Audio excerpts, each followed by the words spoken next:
नमस्कार साथियों, मैं सुनील को स्वागत करता हूं आज आपके प्रैक्टिस सेट नंबर नमस्कार साथियों, मैं सुनील को स्वागत करता हूं आज आपके प्रैक्टिस सेट नंबर 7 में। इससे पहले आपको जो ट्रिपल सी एग्जाम दिसंबर या जनवरी महीने में होने वाला है, उसके लिए आपके जो स्पेशल प्रैक्टिस सेट चल रहे हैं, इससे पहले आपके 6 प्रैक्टिस सेट हो चुके हैं। आज आपका प्रैक्टिस सेट नंबर 7 है। यदि आपने पिछले प्रैक्टिस सेट नहीं देखे हैं तो आप इस वीडियो के बाद वो प्रैक्टिस सेट भी देख सकते हैं, जो आपके ट्रिपल सी एग्जाम के लिए बहुत इंपॉर्टेंट होंगे। आपको प्ले लिस्ट को शिफ्ट कर लेना है, जिससे कि आपके सारे वीडियो आपको एक ही बार में मिलते जाएंगे। जैसे आप एक वीडियो देख लेंगे तो ऑटोमेटिकली आपका होम पेज पर दूसरा वीडियो आ जाएगा। तो आपको प्ले लिस्ट को सेव कर लेना है। और यदि आप इस चैनल पर नए आए हो तो चैनल को सब्सक्राइब कर लीजिए, वीडियो को लाइक करके अपने अपने उन सभी साथियों में शेयर जरूर कर दीजिए जिनका भी ट्रिपल सी का एग्जाम होने वाला है या ट्रिपल सी करने की सोच रहे हैं। और आपके लिए जो अभी मैथन क्लास हो चुकी है पिछले महीनों की, आप उनकी मैथन क्लास देख सकते हैं। 1000 क्वेश्चन की, 1100 क्वेश्चन की, 500-600 क्वेश्चन की और मैथन क्लास को भी देख सकते हैं इस वीडियो के बाद, जो आपके लिए बेहद इंपॉर्टेंट होंगी। तो वीडियो को ज़्यादा से ज़्यादा शेयर कर दीजिए और वीडियो के अंत में जरूर बताना है कि टोटल 40 क्वेश्चनों में से आपने कितने क्वेश्चनों के आंसर सही दिए हैं। तो चलिए शुरू करते हैं आज के पहले क्वेश्चन से। उससे पहले हम अपना होमवर्क का क्वेश्चन जान लेते हैं। जो हमारा होमवर्क का क्वेश्चन था वो क्या था, पिछली क्लास का पूछा गया था IPv6 एड्रेस कितने बिट का होता है। जो IPv6 एड्रेस होता है आखिर ये कितने बिट का होता है, इसकी फुल फॉर्म क्या होती है।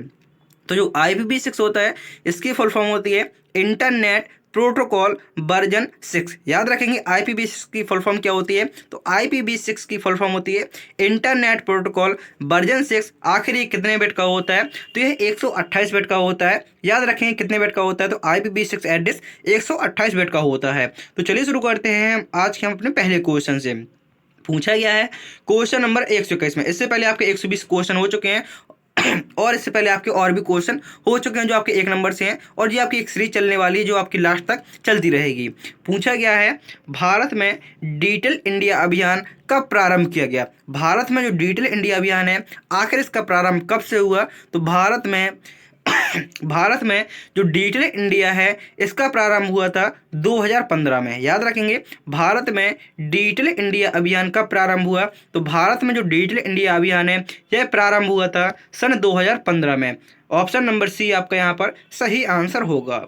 नेक्स्ट क्वेश्चन में पूछा गया है लिब्रे ऑफिस राइटर में वर्ड काउंट का ऑप्शन किस मेन्यू में मिलता है। जो आपका लिब्रे ऑफिस राइटर होता है आखिर उसमें जो वर्ड काउंट का ऑप्शन होता है वो किस मेन्यू में मिलता है। टूल्स मेन्यू में, इंसर्ट मेन्यू, व्यू मेन्यू या फॉर्मेट मेन्यू। तो याद रखेंगे जो लिब्रे ऑफिस राइटर में वर्ड काउंट का ऑप्शन होता है वह हमारा टूल्स मेन्यू में मिलता है। नेक्स्ट क्वेश्चन में पूछा गया है कैप्चा। जो कैप्चा होता है आखिर इसका मुख्य प्रयोग किसके लिए होता है। तो याद रखेंगे जो CAPTCHA होता है इसका यह सुनिश्चित करने के लिए होता है कि जो कोई कार्य किया जा रहा है कंप्यूटर पर वो किसी इंसान के द्वारा किया जा रहा है या कोई बॉट्स के द्वारा किया जा रहा है, क्योंकि कंप्यूटर स्वयं से तो कोई कार्य नहीं कर सकता। जैसे वायरस होते हैं तो वो क्या होता है ऑटोमेटिकली कुछ फंक्शन चलने लगते हैं। जैसे आप कोई फॉर्म भरेंगे तो उसमें आपके क्या आ जाता है 4 से 5 फॉर्म भरेंगे तो सारे उसमें जैसे आपका नाम है तो नाम आ जाएगा, मोबाइल नंबर ऑटोमेटिकली फिल करने के लिए कहने लगता है। तो जो कैप्चर होता है आपने देखा होगा देखा वो जो कैप्चर होता है उसमें हल्की लाइन खींची होती है। जो कुछ भी नंबर जैसे अल्फाबेट लिखे होते हैं, नंबर लिखे होते हैं, उनमें हल्की लाइन लिखी होती है, वो होता है आपका कैप्चर। तो इसका प्रयोग होता है जो काम जैसे कि कंप्यूटर अपने मन से करेगा तो अपने मन से उस कैप्चर को नहीं भर सकता, सारी चीज़ें भर सकता है लेकिन कैप्चर को नहीं भर सकता, क्योंकि आपको भी पता है हर बार एक अलग नया कैप्चर आता है। जिस प्रकार से आपको OTP हर बार न्यू आता है, एक बार OTP भेजने के बाद उसकी वैलिडिटी 8 से 10 मिनट की होती है, ठीक इसी प्रकार इसका भी ऐसे होता है। आपका एक बार रजिस्ट्रेशन करने के बाद हर बार आपका कैप्चर अलग आ गया। यदि आप एक बार कैप्चर गलत भर के सबमिट करते हैं तो आपका नया कैप्चर जारी हो जाएगा। तो इसका प्रयोग किसके लिए होता है, तो कैप्चा का प्रयोग होता है कि जो काम कर रहे हैं वो इंसान कर रहे हैं, बॉट्स कर रहे हैं, इसको सुनिश्चित करने के लिए होता है। नेक्स्ट क्वेश्चन में पूछा गया है DNS का कार्य क्या होता है। जो DNS होता है, DNS का कार्य होता है डोमेन नेम को IP एड्रेस में कन्वर्ट करना है। यहाँ पे IP लिखा हुआ है लेकिन डोमेन नेम से IP एड्रेस में कन्वर्ट करने का कार्य DNS का होता है, और DNS की फुल फॉर्म होती है domain name system. Next question में पूछा गया है ट्रोजन हॉर्स किस प्रकार का है। जो ट्रोजन हॉर्स है आखिर ये क्या है, तो क्या यह एक प्रोग्राम है, एंटीवायरस प्रोग्राम है, मेलिशियस सॉफ्टवेयर है, क्या यह ऑपरेटिंग सिस्टम है या इनपुट डिवाइस। तो जो ट्रोजन हॉर्स है आखिर ये किस प्रकार का है। जो ट्रोजन हॉर्स है वह एक मेलिशियस प्रोग्राम कहलाता है। तो मेलिशियस सॉफ्टवेयर होता है, तो ऑप्शन नंबर यहाँ पर आपका B सही आंसर हो। जो मेलिशियस सॉफ्टवेयर होता है वो किसमें आ जाएगा, ट्रोजन। मेलिशियस मतलब हानिकारक। जो ट्रोजन हॉर्स होते हैं ये हानिकारक होते हैं, कहीं ना कहीं से आपका डेटा को चलाने की कोशिश की जाती है। नेक्स्ट क्वेश्चन में पूछा गया है भारत का पहला सुपर कंप्यूटर परम 8000 कब बनाया गया। जो भारत का पहला सुपर कंप्यूटर है, याद रखेंगे सीधे सीधे क्वेश्चन पूछ जाता है कि जो भारत का पहला सुपर कंप्यूटर है आखिर उसको कब बनाया गया। तो जो भारत का पहला सुपर कंप्यूटर है उसको बनाया गया था सन 1991 ईस्वी में। और किसके द्वारा बनाया गया था, तो याद रखेंगे विजय भाटकर विजय भाटकर पांडुरंग रंग जी द्वारा बनाया गया था भारत का पहला सुपर कंप्यूटर परम 8000 1991 ईस्वी में विजय भाटकर पांडुरंग द्वारा बनाया गया था। नेक्स्ट क्वेश्चन में पूछा गया है गूगल ड्राइव किसका उदाहरण। जो गूगल ड्राइव है आखिर ये किसका उदाहरण है, तो जो आपका आंसर होगा जो गूगल ड्राइव है वह हमारे ना तो इनपुट डिवाइस होते हैं, क्योंकि इनपुट डिवाइस माउस कीबोर्ड होती हैं, और आउटपुट डिवाइस क्या कहलाती हैं, तो जो आपका प्रिंटर हो गया, स्पीकर हो गया, वो आपके आउटपुट डिवाइस होती हैं। ऑपरेटिंग सिस्टम जैसे आपका विंडो हो गया, लाइनक्स हो गया, ये ऑपरेटिंग सिस्टम हो जाते हैं। ऑफलाइन सॉफ्टवेयर कुछ होते हैं जैसे कि आपके मोबाइल में ऑफलाइन सॉफ्टवेयर चलते हैं, आपके मोबाइल में इंटरनेट भी नहीं है फिर भी वो सॉफ्टवेयर आपके चलते रहते हैं। तो ये क्या है, जो आपका गूगल ड्राइव है वो है इंटरनेट के माध्यम से ही चलता है। तो गूगल ड्राइव क्या है, तो ये आपका एक क्लाउड स्टोरेज है, इसमें आप डेटा कहीं से भी सर्च कर सकते हैं अपने आईडी पासवर्ड डालकर। नेक्स्ट क्वेश्चन में पूछा गया है OMR। OMR का सबसे पहले फुल फॉर्म याद रखेंगे कि OMR का फुल फॉर्म क्या होता है, तो OMR का फुल फॉर्म होता है optical mark recognition. Optical mark recognition ये आपका OMR का फुल फॉर्म होता है। आखिर इसका प्रयोग कहाँ किया जाता है, तो इसका प्रयोग होता है आंसर शीट रीडिंग में। जो आप जैसे आपने इससे पहले कोई पेपर दिया हो या ना दिया हो BA MA कर रहे होंगे, तब जब भी आप जो OMR शीट होती है आपने इस प्रकार देखी होगी। OMR शीट में आपके 4 गोले होते हैं, उसमें से एक गोला भरना होता है जो आपका एक सही होता है। इसी प्रकार आपका पेपर होगा, लेकिन आपका पेपर ऑनलाइन होना है, लेकिन जो आपके ऑफलाइन पेपर होते हैं, ऑप्शनल पेपर होते हैं, उसमें आपकी OMR होती है। जो OMR शीट मिलती है उसको कंप्यूटर पर ही चेक किया जाता है। एक एक व्यक्ति एक OMR को नहीं चेक करता है, कंप्यूटर में सीधे उनको चेक किया जाता है। तो जो OMR का फुल फॉर्म होता है, इसका फुल फॉर्म होता है ऑप्टिकल मार्क रिकग्निशन। यह एक इनपुट डिवाइस है। याद रखेंगे OMR क्या है, तो OMR है आपकी एक इनपुट डिवाइस जिसका काम होता है आंसर शीट को रीडिंग करना या चेक करने के लिए इसका प्रयोग होता है। तो ऑप्शन नंबर बी आपका यहाँ पर सही आंसर होगा। अगले क्वेश्चन में पूछा गया है लिब्रे ऑफिस कैल्क में जो सम फंक्शन होता है, जो आपका सम फंक्शन होता है किसके लिए होता है, तो जोड़ने के लिए। आपसे पूछ सकता है कि योग निकालने के लिए कौन से फंक्शन का यूज होता है, तो जोड़ने के लिए या योग निकालने के लिए सम फंक्शन का यूज होता है। आप लिब्रे ऑफिस कैल्क या MS एक्सेल में कोई भी फॉर्मूला लगाते हैं तो सबसे पहले आप बराबर चिन्ह लगाएंगे। याद रखेंगे सबसे पहले बराबर चिन्ह लगाएंगे, उसके बाद लिखेंगे जो भी आपका फॉर्मूला है वो लिखेंगे, और उसके बाद आप रेंज सेलेक्ट करेंगे। तो ऑप्शन नंबर ए यहाँ पर आपका सही आंसर होगा। कोई भी फॉर्मूला लगाना चाहते हैं तो सबसे पहले बराबर चिन्ह लगाएंगे, उसके बाद जो आपका formula minimum, maximum, average, power, F condition कोई भी लगाना चाहते हैं सबसे पहले आप बराबर चिन्ह का प्रयोग करेंगे। ये क्वेश्चन भी काफी बार पूछा जा चुका है। नेक्स्ट क्वेश्चन में पूछा गया है ICANN का कार्य क्या। जो ICANN है आखिर इसका क्या कार्य होता है, तो इसका कार्य होता है डोमेन नेम सिस्टम को प्रबंधित करना, ऑप्शन बी। अगले क्वेश्चन में पूछा गया है HTTP। एक होता है HTTP और दूसरा होता है HTTPS। ये दो प्रकार के होते हैं। जो HTTP होता है वह आपका सुरक्षित नहीं होता है, जबकि जो HTTPS होता है वह सुरक्षित होता है। तो HTTP का डिफ़ॉल्ट पोर्ट नंबर कितना होता है, तो HTTP का डिफ़ॉल्ट पोर्ट नंबर होता है 80। याद रखेंगे जो HTTP है इसका डिफ़ॉल्ट पोर्ट नंबर होता है 80, और जो HTTPS होता है इसका फुल फॉर्म होता है hyper text transfer protocol secure, और इसका पोर्ट नंबर होता है वो होता है 443। आपसे कोई पूछे यदि S लगा है तो S लगा तो 443 और S नहीं लगा हुआ है तो वो हो जाएगा आपका 80 पोर्ट नंबर। पूछ सकता है आपसे, फुल फॉर्म जरूर याद रखेंगे। पूछा जाता है आपसे कि HTTPS में S का मतलब क्या होता है, तो S का मतलब होता है सिक्योर। नेक्स्ट क्वेश्चन में पूछा गया है लिब्रे ऑफिस राइटर में हेडर और फुटर मेन्यू इंसर्ट होते हैं। जो आपका लिब्रे ऑफिस राइटर होता है उसमें आप हेडर एंड फुटर को इंसर्ट करना चाहते हैं तो आप किस मेन्यू के माध्यम से करेंगे, तो उसके लिए आपको इंसर्ट मेन्यू भी जाना होगा। और जो आपका लिब्रे ऑफिस राइटर होता है उसमें 11 मेन्यू होते हैं। याद रखेंगे लिब्रे ऑफिस राइटर में टोटल 11 मेन्यू होते हैं। और पूछ सकता है जो पेज का मिनिमम जूम कितना होता है, तो पेज का मिनिमम जूम होता है 20%, मैक्सिमम होता है आपका 600%, और डिफ़ॉल्ट होता है वो होता है आपका 100%। याद रखेंगे कम से कम पूछे तो 20% कर सकते हैं, ज़्यादा 600%, और जब भी आप लिब्रे ऑफिस राइटर खोलेंगे तो वो होता है आपका 100%। और पूछ सकता है जो डिफॉल्ट ओरिएंटेशन होता है वो होता है आपका पोर्ट्रेट। ओरिएंटेशन दो प्रकार के होते हैं। जो लिब्रे ऑफिस राइटर का डिफॉल्ट ओरिएंटेशन होता है वो होता है पोर्ट्रेट, और जो इम्प्रेस होता है उसका डिफॉल्ट ओरिएंटेशन होता है लैंडस्केप। इस पॉइंट को जरूर याद रखेंगे। तो नेक्स्ट क्वेश्चन में पूछा गया है SSL। SSL का फुल फॉर्म होता है सिक्योर्ड सॉकेट लेयर, और सर्टिफिकेट सी मतलब हो गया certificate. SSL secured socket certificate, secure socket layer, और C4 सर्टिफिकेट का मुख्य कार्य होता है कि डेटा इनक्रिप्शन और सिक्योर कनेक्शन के लिए SSL का प्रयोग होता है। तो ऑप्शन बी आपका यहाँ पर करेक्ट आंसर हो जाएगा। नेक्स्ट क्वेश्चन में पूछा गया है MS एक्सेल या कैल्क में फॉर्मूला हमेशा किस चिन्ह से शुरू होता है। तो मैं आपको काफ़ी बार बता चुका हूँ, उसके लिए आपको बराबर चिन्ह का प्रयोग करना होता है।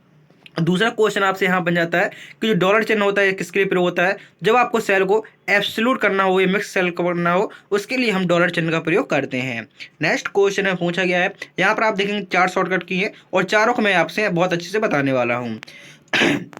पूछा गया है कंट्रोल एक्स से क्या होता है। जो कंट्रोल प्लस एक्स से क्या होता है, तो याद रखेंगे टेक्स्ट को, फाइल को, फोटो को या किसी वीडियो को कट करने के लिए, CC याद रखेंगे, कट करने के लिए किसका प्रयोग करते हैं। तो कट करने के लिए कंट्रोल प्लस एक्स का प्रयोग करते हैं। यदि आपको कॉपी करना है तो कॉपी करने के लिए किसका प्रयोग करेंगे, कंट्रोल प्लस C का। कॉपी करने के लिए कंट्रोल C का प्रयोग करेंगे, और पेस्ट करने के लिए कंट्रोल के साथ बैन वाला भी का प्रयोग करेंगे, और अंडो करने के लिए कंट्रोल जेड। जैसे आपने कुछ लिखा और जैसे मैं अंडो करूंगा, मैंने कंट्रोल जेड किया तो ये क्या हट गया। एक एक स्टेप पे जाने के लिए किसका प्रयोग करते हैं, कंट्रोल जेड का प्रयोग करते हैं। ये आपका अंडो होता है। तो याद रखेंगे अंडो करने के लिए किसका प्रयोग करते हैं, अंडो करने के लिए कंट्रोल जेड का प्रयोग करते हैं।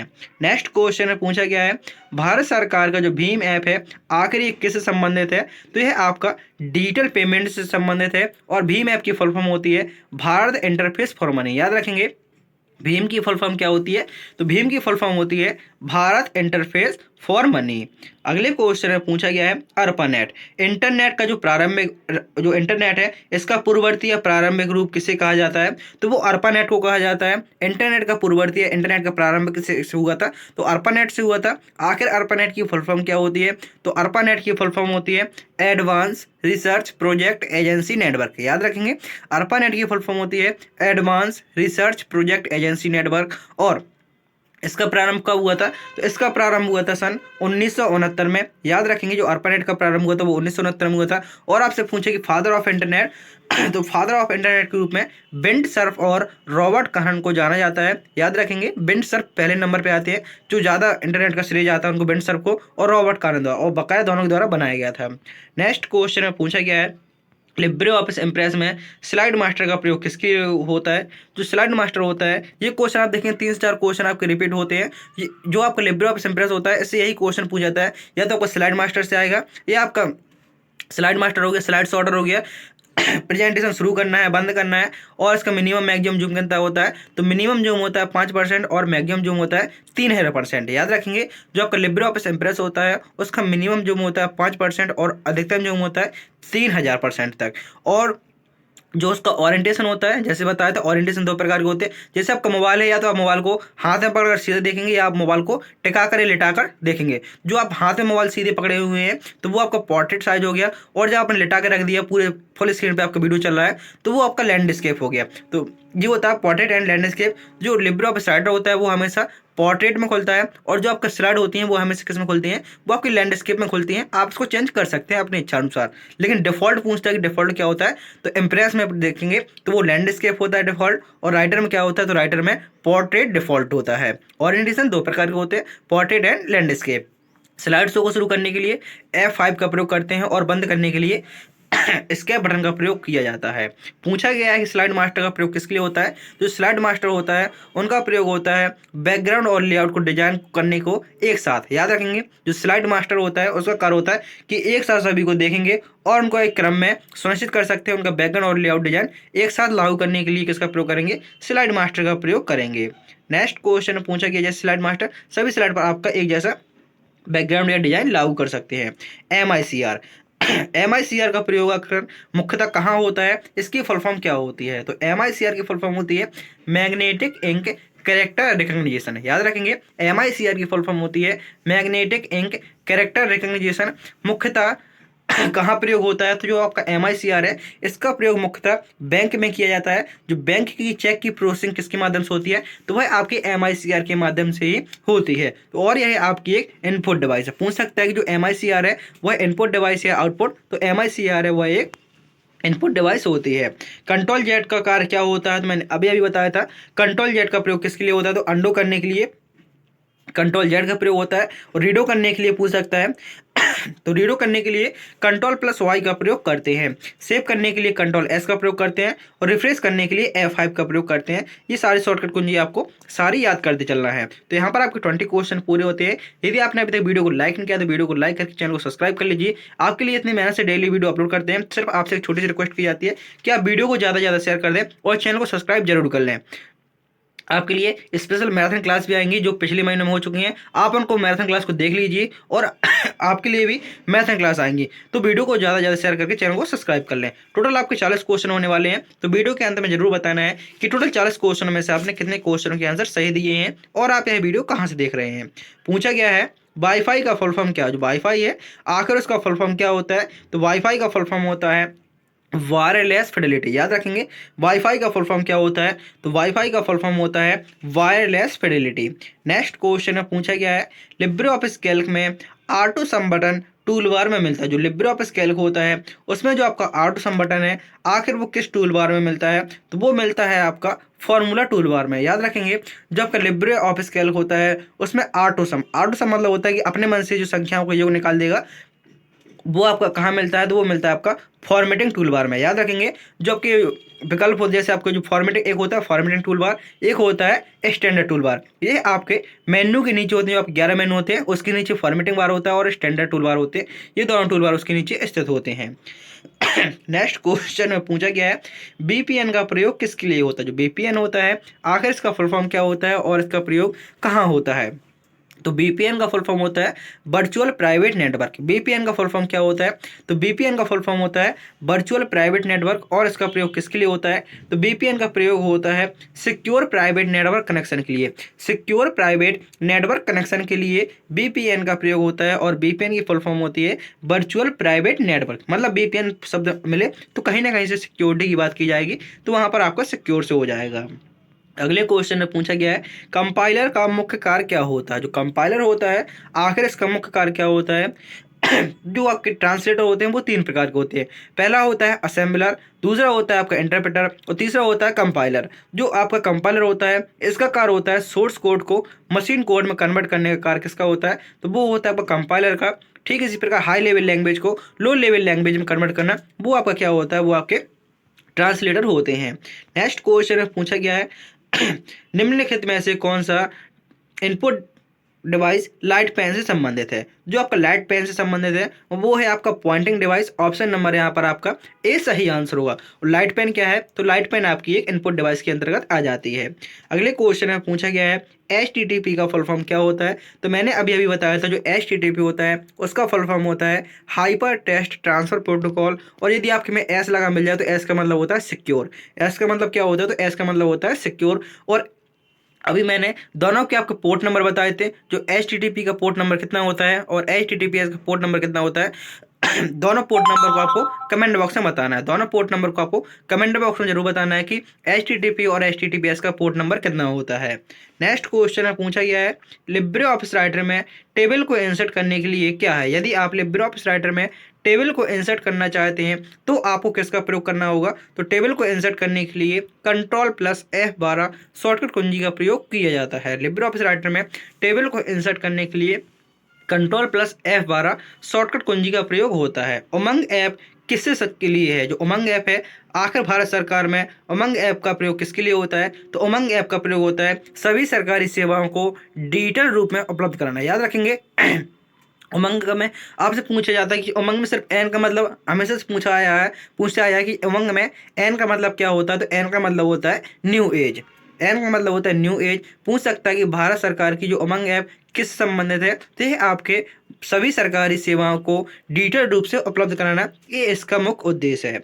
अगले क्वेश्चन में पूछा गया है QR कोड का प्रयोग किसके लिए होता है। जो QR होता है इसका फुल फॉर्म होता है क्विक रिस्पॉन्स और कोड। CR जो QR होता है, QR कोड का फुल फॉर्म होता है क्विक रिस्पॉन्स कोड। और इसका प्रयोग किसके लिए होता है? तो इसका प्रयोग आप कहेंगे डेटा स्टोर और क्विक स्कैन के लिए। अब आप जैसे किसी को फोन पे करना चाहते हैं, पेटीएम करना चाहते हैं, आपको उसका नंबर ढूंढना पड़ेगा और आप सोचेंगे सात नंबर एक गलत ना हो जाए और किसी के खाते में पैसे ट्रांसफर हो जाए। लेकिन आपको करना है, आप कहेंगे स्कैनर भेज दो और आपने स्कैनर आया, सीधे आपने स्कैनर गैलरी से ऐड किया और सीधे आप उसके खाते में भेज देंगे, क्योंकि जो स्कैनर आया है तो उसमें कोई गलती नहीं होती है, नंबर में बाई चांस कभी आपकी गलती हो सकती है। नेक्स्ट क्वेश्चन है पूछा गया है ये क्वेश्चन आपके लिए इंपॉर्टेंट हो सकता है। क्लाउड कंप्यूटिंग में सर्विस मॉडल नहीं है, निम्नलिखित में से कौन सा आपका सर्विस मॉडल नहीं है? तो जो आपकी क्लाउड कंप्यूटिंग होती है उसमें आपके 3 ठो आते हैं, लेकिन इसमें चौथा है जो आपका क्लाउड कंप्यूटिंग के अंतर्गत नहीं आता है। तो इसमें जो 3 प्रकार के होते हैं, तीनों की फुल फॉर्म आपको जरूर याद रखनी है। एक ना एक फुल फॉर्म आपके एग्जाम में पूछ सकता है 3 में से। ये आपका चौथा आंसर होगा सही। पूछा गया था कि क्लाउड कंप्यूटिंग में कौन सा सर्विस मॉडल नहीं है, तो IaaS का कोई आपका नहीं होता है। IaaS का फुल फॉर्म होता है इंफ्रास्ट्रक्चर एज ए सर्विस, याद रखेंगे। IaaS का फुल फॉर्म होता है infrastructure as a service. PaaS का फुल फॉर्म होता है प्लेटफॉर्म एज ए सर्विस। और SaaS का फुल फॉर्म होता है सॉफ्टवेयर एज ए सर्विस। आपको क्वेश्चन में ध्यान नहीं देना है, आप देखेंगे आपके लिए बहुत इंपॉर्टेंट ये सेशन होने वाले हैं। तो IaaS का full form infrastructure as a service, PaaS का full form platform as a service और SaaS का फुल फॉर्म होता है सॉफ्टवेयर एज ए सर्विस। ये आपके 3 प्रकार के होते हैं, इनको फुल फॉर्म की सहायता याद रखेंगे। नेक्स्ट क्वेश्चन है पूछा गया है इंटरनेट पर डेटा को सुरक्षित रूप से भेजने के लिए कौन से प्रोटोकॉल का प्रयोग होता है? इंटरनेट पर डेटा को सुरक्षित रूप से भेजने के लिए कौन से प्रोटोकॉल का प्रयोग होता है? तो वो होता है आपका HTTPS, याद रखेंगे। इंटरनेट पर डेटा को सुरक्षित रूप से भेजने के लिए जो प्रोटोकॉल प्रयोग होता है वो होता है आपका HTTPS। इसकी फुल फॉर्म होती है इंटरनेट प्रोटोकॉल, सॉरी, जो आपका प्रयोग होता है वो होता है HTTPS। HTTPS की फुल फॉर्म होती है hyper text transfer protocol secure. FTP की फुल फॉर्म होती है फाइल ट्रांसफर प्रोटोकॉल। और SMTP की फुल फॉर्म होती है सिंपल मेल ट्रांसफर प्रोटोकॉल। और POP3 की फुल फॉर्म होती है पोस्ट ऑफिस प्रोटोकॉल। ये फुल फॉर्म आप जरूर याद रखेंगे। जो आपका HTTPS होता है वो आपका सिक्योर होता है। नेक्स्ट क्वेश्चन है पूछा गया है लिब्रे ऑफिस कैल्क में इक्वल PMT 10% सेलेस, ये किसको कैलकुलेट करता है? तो इसको याद रखना है, ये आपका EMI निकालने के लिए ये आपका इस फंक्शन का प्रयोग होता है। काफ़ी बार पूछा चुका है लेकिन ज़्यादा उम्मीद नहीं होती है इसकी पूछने की, लेकिन याद रखेंगे यदि PMT लिखा हुआ है तो वो क्या करेगा? मंथली EMI निकालने के लिए। क्योंकि आप देखेंगे किसी के पास पैसे हो ना ही हो, हमें तो मोबाइल आईफोन ही चलाना है, हमें तो मोबाइल सैमसंग गैलेक्सी ही चलाना है, वो क्या करते हैं EMI पर ले लेते हैं। तो वो भरते रहते, चुकाते रहते हैं पता चला मोबाइल कभी फूट गया और उसका पैसे भी नहीं चुक पाया। तो हमेशा यदि आप चाहें तो अपना वही सामान लें जिसको आप डायरेक्ट कैश खरीद सके। EMI पर बहुत कम लेनी चाहिए क्योंकि उसमें आपको बहुत ज़्यादा पैसे लग जाता है। आपके कोई सामान जैसे 15,000 का तो उसमें आपको 18,000 रुपये देने पड़ेंगे, तो क्यों उसको ज़्यादा एफर्ट करो? बकाया आप लेने चाहते हो आप बिल्कुल ले सकते हैं। नेक्स्ट क्वेश्चन में पूछा गया है CSC का फुल फॉर्म क्या होता है? तो CSC का फुल फॉर्म होता है कॉमन सर्विस सेंटर। CSC का फुल फॉर्म क्या होता है? तो CSC का फुल फॉर्म होता है कॉमन सर्विस सेंटर। किस मिशन के अंतर्गत स्थापित किए गए हैं जो आपके CSC हैं? आखिर ये किस मिशन के अंतर्गत स्थापित किए गए हैं? तो यह आपके नेशनल ई-गवर्नेंस प्लान के अंतर्गत स्थापित किए गए हैं। याद रखेंगे CSC का full form common service centre होता है।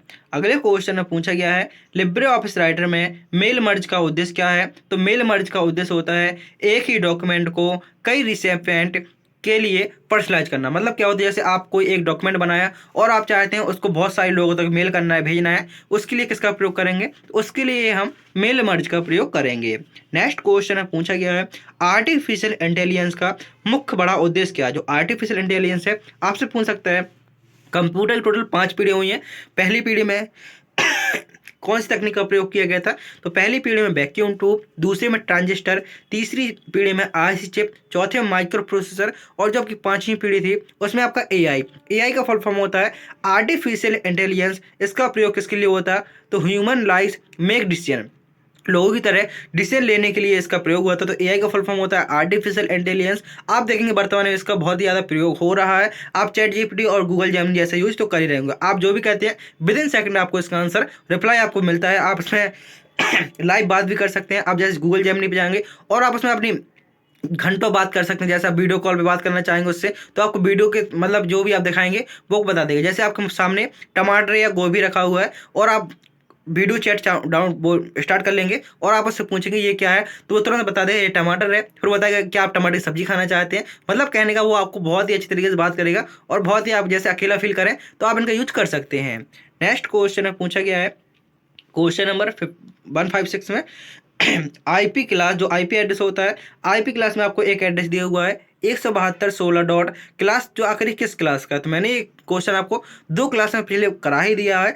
आपसे क्लास किसी कोई भी क्लास पूछे या इतना याद रखना है, जो क्लास होती हैं वो टोटल आपकी कितनी होती है, 5 होती हैं और उनकी रेंज होती है 0 से लेकर 255 तक। तो आप इससे पहले वाली वीडियो देख सकते हैं, उसमें मैंने सारी क्लास को बहुत अच्छे से डिफाइन किया है, class A, class B, class C, class D, उनकी रेंज क्या होती है, तो सारा आपको वहाँ पर मिलने वाला है। तो पूछा गया कि जो एड्रेस होता है आखिर वो किस क्लास का होता है, तो यह होता है आपका क्लास बी का। क्लास ए का एड्रेस अलग होता है, बी का अलग होता है, सी का अलग होता है, डी का अलग होता है, तो आप उसको देख सकते हैं।